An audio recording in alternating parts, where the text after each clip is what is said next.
नमस्कार दोस्तों, स्वागत है आपके अपने YouTube channel happy nursing classes पे। आज का हमारा एक important topic that is the IMNCI। IMNCI is the integrated management of neonatal and childhood illness. अब देखो इसके अंदर हम लोग बोलते हैं कि अगर बेसिकली हम लोग देखें तो 10 मिलियन, अगर एक डाटा हम लोग देखें 10 मिलियन पर ईयर, अगर एक एवरेज डाटा की हम लोग बात करें तो 10 million children per year, 10 million children per year जो die due in developing countries, 10 million child per year die in developing countries. जो डेवलपिंग कंट्रीज है उनके अंदर पर ईयर 10 मिलियन चाइल्ड डाई कर रहे हैं बाय द फॉलोइंग डिजीज। या हम लोग बोल सकते हैं कि आईएमएन से एक कवर किन डिजीज को करता है। उसके अंदर सबसे पहले आएगा acute respiratory infection, acute respiratory infection. अगर एक्यूट रेस्पिरेटरी इंफेक्शन ऑप्शन में नहीं है तब वहां पे ऑप्शन होगा न्यूमोनिया। तो वहां पे ऑप्शन में क्या हो सकता है? न्यूमोनिया हो सकता है, डायरिया हो सकता है, मीजल्स हो सकता है, मलेरिया हो सकता है, माल न्यूट्रिशन हो सकता है। डायरिया, मीजल्स, माल न्यूट्रिशन, एक्यूट रेस्पिरेटरी इंफेक्शन जिसके अंदर न्यूमोनिया आएगा, डायरिया हो सकता है, मीजल्स हो सकता है, मालन्यूट्रिशन हो सकता है और मलेरिया। अब देखो यहाँ पे पहला क्वेश्चन बनता है कि आईएमएनसीआई के अंदर किन किन डिजीज को काउंट किया गया है। एक्यूट रेस्पिरेटरी इंफेक्शन जिसके अंदर निमोनिया होगा, डायरिया हो गया, उसके बाद मलेरिया होगा, देन मीजल्स होगा और उसके बाद में हम लोग बोल सकते हैं माल न्यूट्रिशन। मलेरिया, मीजल्स, माल न्यूट्रिशन, डायरिया और एक्यूट रेस्पिरेटरी इंफेक्शन, या उसी को हम लोग बोल सकते हैं निमोनिया। ये क्वेश्चन पूछा जाता है कि which is not a component of IMNCI included disease. तो इनमें से कोई ऑप्शन यहां से बाहर होगा। अब देखो जो डब्ल्यूएचओ और यूनिसेफ है, डब्ल्यूएचओ और यूनिसेफ, उसके साथ साथ बहुत सारी हेल्थ एजेंसीज ने मिलके सबसे पहले स्टार्ट किया था, दैट इज द आईएमएनसीआई। तो इंडिया ने अडॉप्ट किया था और उसने स्टार्ट किया था आईएमसीआई। डब्ल्यूएचओ और यूनिसेफ ने मिलकर स्टार्ट किया था, that is the IMCI, integrated management of childhood illness, integrated management of childhood illness. But India ने क्या किया? इंडिया ने इसको अडॉप्ट किया एज ए IMNCI। यहां पे था integrated management of childhood illness, but India ने इसको क्या अडॉप्ट किया? Integrated management of neonatal. India ने किसको भी इंक्लूड किया? नियोनेट को, नियोनेटल एंड चाइल्डहुड इलनेस। अब देखो आईएमएनसीआई है, ये आईएमएनसीआई 2 ग्रुप्स पे फोकस करता है। आईएमएनसीआई है, इसके 2 फोकस ग्रुप बोल सकते हैं या हम लोग बोल सकते हैं टारगेट ग्रुप बोल सकते हैं। तो यहां पे होंगे 0 to 2 months young infant, 2 month young infant, या दूसरा कैटेगरी हमारे पास हो सकता है 2 मंथ से लेके 5 इयर्स तक के, हम लोग बोल सकते हैं 2 months to the 5 year children, 2 months से लेके 5 इयर्स तक के childrens, 5 years children. 2 basic areas पे काम करता है, या बेसिक 2 टारगेट साइट्स होती है। 0 to 2 month यंग चाइल्ड होंगे और 2 month से लेके 5 इयर्स चाइल्ड होंगे। देन उसके ऑब्जेक्टिव की बात करें कि इस आईएमएनसीआई के क्या क्या ऑब्जेक्टिव हो सकते हैं। देखो बेसिकली 3 ऑब्जेक्टिव होते हैं। एक तो जो इन्फेंट्स की जो 10 million child per year die हो रहे हैं, उस जो मोर्टेलिटी रेट है उसको हम लोगों को रिड्यूस करना। तो सबसे पहला ऑब्जेक्टिव हो सकता है reduce mortality rate, reduce mortality rate. जो ये मोर्टेलिटी रेट है 10 million child per year in developing countries, तो उस मोर्टेलिटी रेट को यहां पे क्या करना? रिड्यूस करना। दूसरा frequency and severity of illness, reduce करना है फ्रीक्वेंसी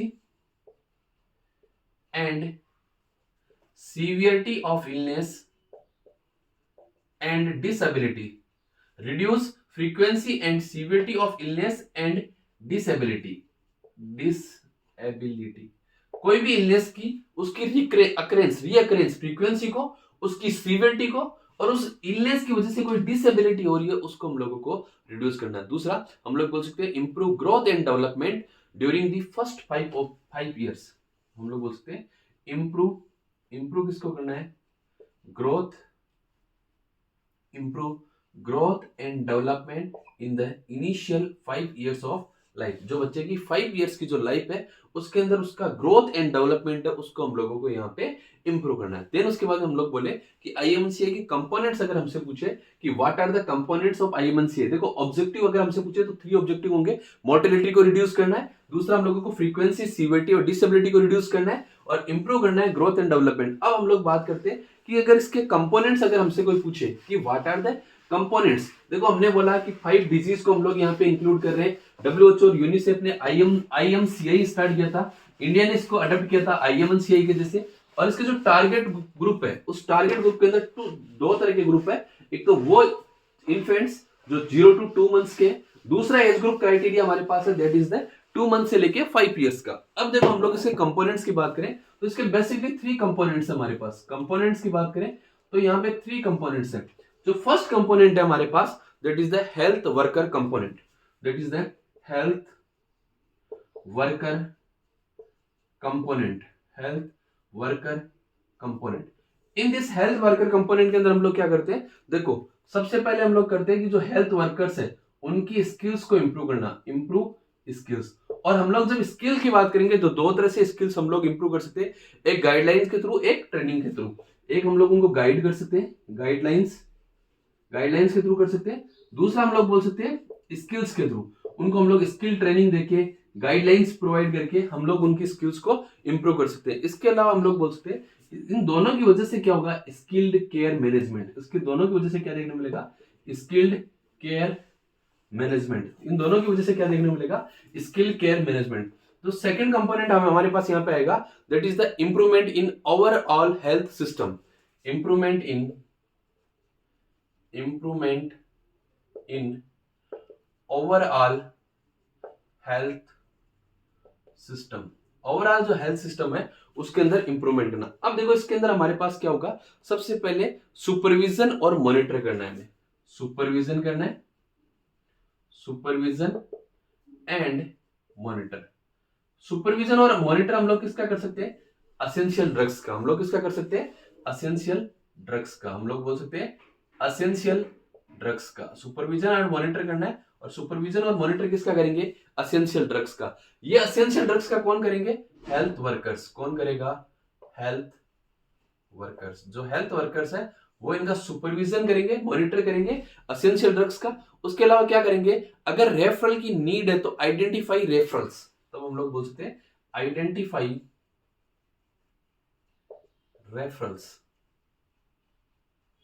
अगर रेफरल की रिक्वायरमेंट है तो रेफरल्स की जो नीड है उसको आइडेंटिफाई करना है। उसके अलावा हम लोग बोल सकते हैं स्विफ्टली, बेसिकली हम लोग बोल सकते हैं कि स्विफ्टली ट्रांसफर्ड।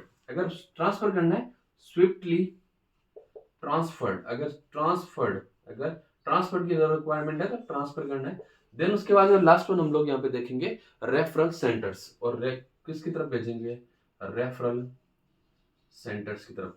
और रेफरल सेंटर्स पे क्या होगा, सुपरविजन एंड मॉनिटर। तो बेसिकली सुपरविजन एंड मॉनिटर होगा, एसेंशियल ड्रग्स का होगा, हेल्थ वर्कर्स करेंगे, आइडेंटिफाई करेंगे रेफरल्स को, ट्रांसफर करेंगे, रेफरल सेंटर्स होंगे जहां पे सुपरविजन और मॉनिटर किया जाएगा। थर्ड वन आएगा improvement in the family and community health care, improvement in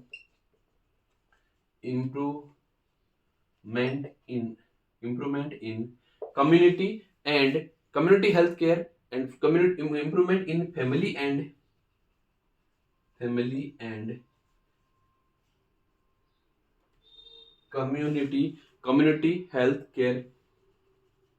community health care, यहाँ पे क्या किया जाएगा, according to the colour code के बेसिस पे क्लासिफाई किया जाएगा। और कलर कोड के बेसिस पे क्लासिफाई करके वहां पे ट्रीटमेंट प्रोवाइड किया जाएगा। तो कंपोनेंट्स 3 कंपोनेंट है, हेल्थ वर्कर कंपोनेंट होगा, improvement in overall health system होगा, और फैमिली और कम्युनिटी हेल्थ केयर के अंदर काम होगा। अब देखो इसके जो टॉपिक्स बचे हैं, जो प्रिंसिपल्स है, और इस प्रिंसिपल्स हम लोग पढ़ेंगे, कलर कोड के बेसिस पे कैसे मैनेजमेंट करते हैं वो फर्दर क्लासेस के अंदर हम लोग डिस्कस करेंगे। अगर वीडियो अच्छा लगे तो लाइक करना, शेयर करना, सब्सक्राइब करना। Thank you so much.